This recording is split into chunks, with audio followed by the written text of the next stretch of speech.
Hey, this is Dr. K from the medical school, and today we're going to continue our discussion about acute coronary syndromes. The outline for today's lecture will be as listed.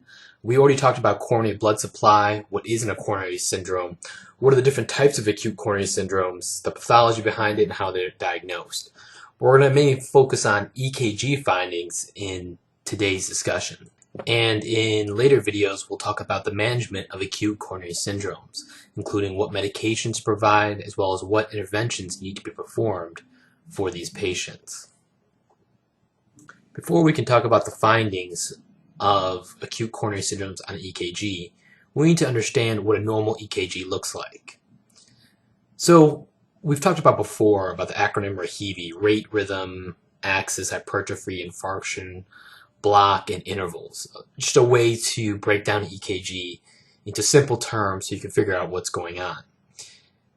The important things that we've talked about so far are rate, rhythm, axis, hypertrophy, and today we're again going to talk about infarction. There are a few key features I want to point out. First, let's talk about the T wave. The T wave represents ventricular repolarization on a EKG. You'll notice that the T wave appears upright or elevated in 1, 2, 3, pretty much all the leads except for AVR. Next, let's talk about the Qrs complex. The Qrs complex is split up into the Q, R, and S wave. The Q wave is the first negative deflection in the complex. The R wave is the first positive deflection after the Q wave, and S is the first negative deflection after the Q wave. Here we have labeled it QRS. It is important to note that the segment between the S wave and the T wave is described as the ST segment.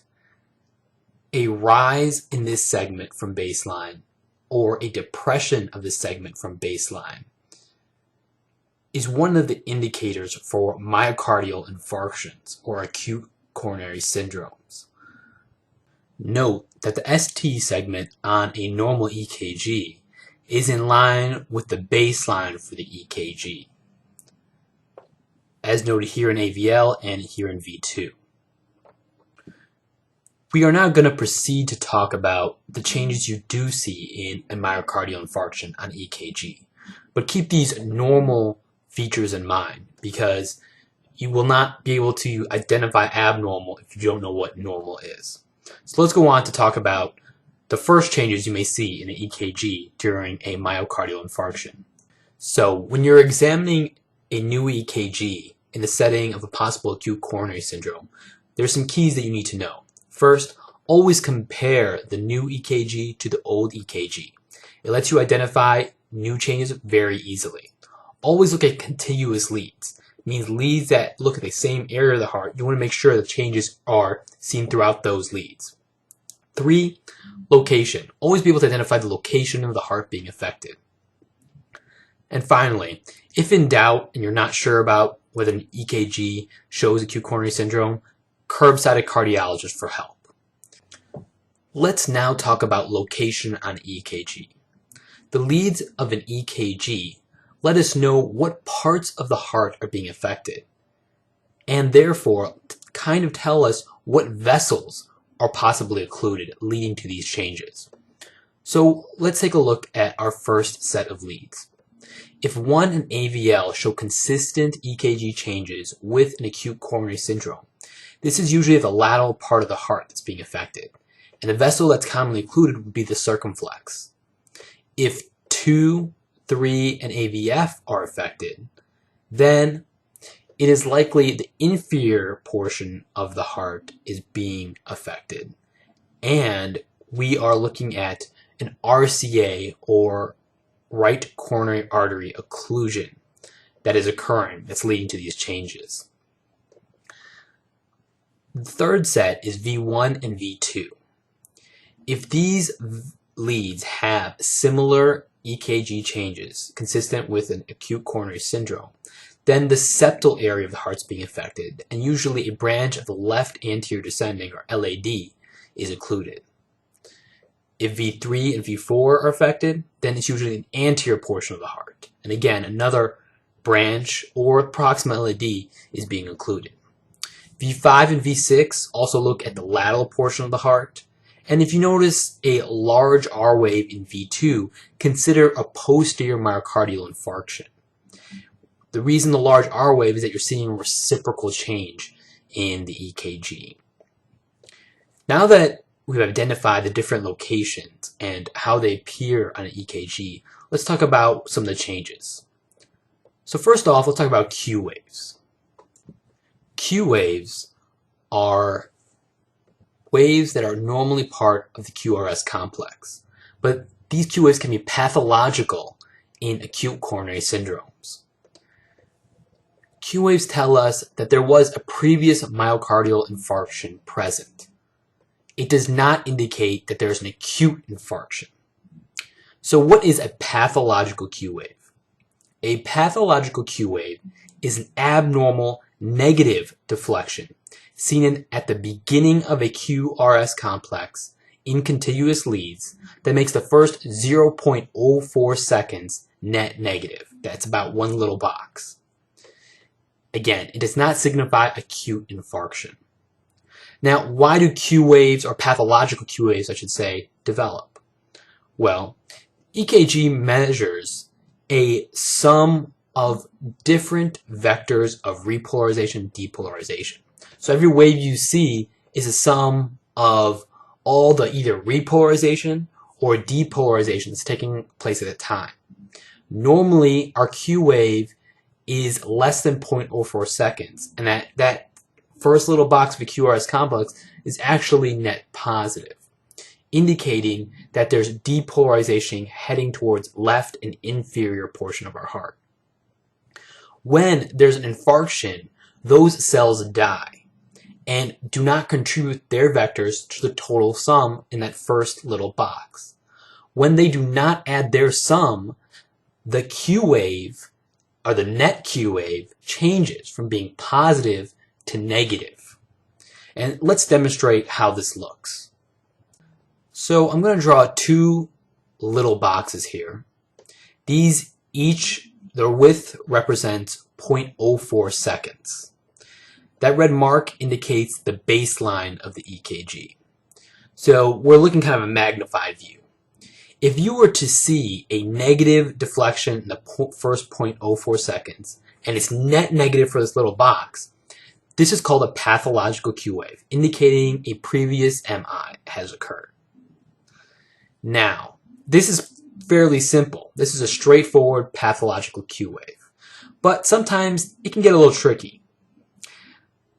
Now let's draw a mixed Q wave, a Q wave that's more difficult to tell. So here we have a little negative deflection, a larger positive deflection. So in the first 0.04 seconds, it actually looks like it's actually net positive. This is not a pathological Q wave. Thus, you cannot say that a myocardial infarction occurred in the past. Now, let's take a look at another scenario. Let's say we had a negative deflection as well as a positive deflection in the first 0.04 seconds, and they appeared about equal. What could you say? Well, in this case, that first negative deflection is considered a non-specific Q wave. It's neither negative nor positive. We can't really say one way or the other, so we just call it non-specific Q wave. Just remember, you need to have a negative deflection, a net negative deflection, the first 0.04 seconds to be considered a pathological Q wave. And again, a pathological Q wave indicates that there was a previous myocardial infarction. You cannot say whether it's acute or whether it's chronic, just there was one. So let's take a look at an example. We will look at this example of Q waves. We will first analyze this EKG using Rahibi, rhythm rate axis hypertrophy infarction block and intervals. The rhythm is regular. You can identify this by looking at 2 and V5 rhythm strips. You see that the spacing between each Q wave in the QRS complexes is even. Second, let's look at the rate. There are about 5 to 6 boxes, large boxes, between each Q wave in each QRS complex. Thus, I would say the heart rate is about 50 to 60 beats per minute, not 40 beats per minute. Next, you want to look at axis. We talked about how to identify axis, and you'll note in this EKG, the axis is normal. Now, instead of looking at hypertrophy, let's take a look at the signs for infarction.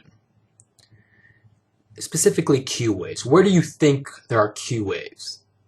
Well, Q waves are a negative deflection in the first 0.04 seconds, or net negative, I should say.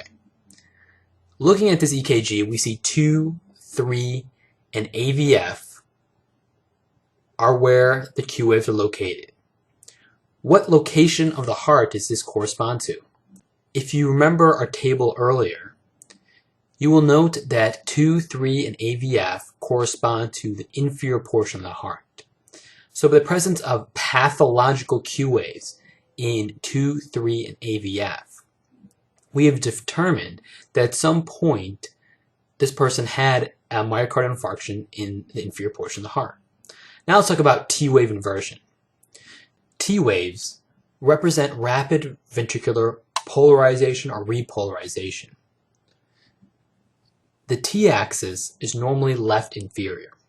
T-axis is very similar to what we talked about before when we discussed QRS axis.